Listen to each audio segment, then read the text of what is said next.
at where our education is right now, the state of the schools, the teachers, the teacher training colleges, and indeed the product of that system, what goes through your mind? I think the problem is we set up a system which was very suitable for the first 20 years of independence, but now it's lasted 40 years. So it became more and more unsuited to the changes which have taken place in Zimbabwe and which have taken place in the world.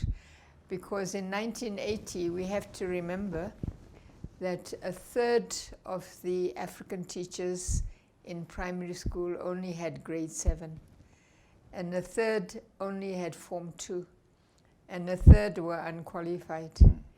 And we had to form a primary school curriculum which suited their ability, although at the same time we had to upgrade them, which we did. I think for secondary, we were also constrained in that everybody, rich or poor, black or white, wanted Cambridge O levels. And we adjusted a whole lot of Cambridge, and Cambridge was very cooperative.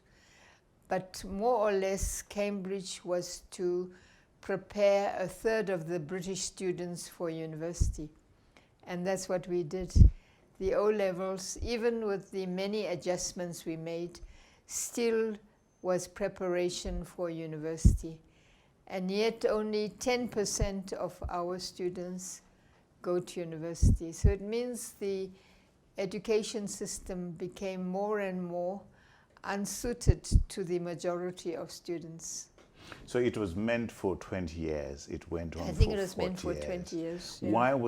Why didn't we press the pause button and plan after the 20 years had elapsed? What do you think happened there? I think the problem is within ZANU-PF, that in the liberation struggle and in the 1980s, in fact I would say until the executive presidency was formed, there was a strong intellectual baseline. But as we went forward, that baseline was weakened. I think in the 1990s, probably you remember, we removed all the top civil servants under the ESAP program. They were given golden handshakes, and they left happily because they got a lot of money. But the problem really was that our best bureaucrats left, and ZANU-PF was able to put in its favorites. Now, its favorites were younger, maybe 10 or 15 years younger than the ones who left.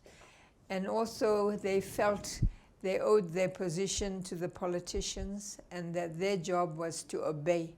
So the bureaucracy changed, and it meant there was more obedience and less independent management.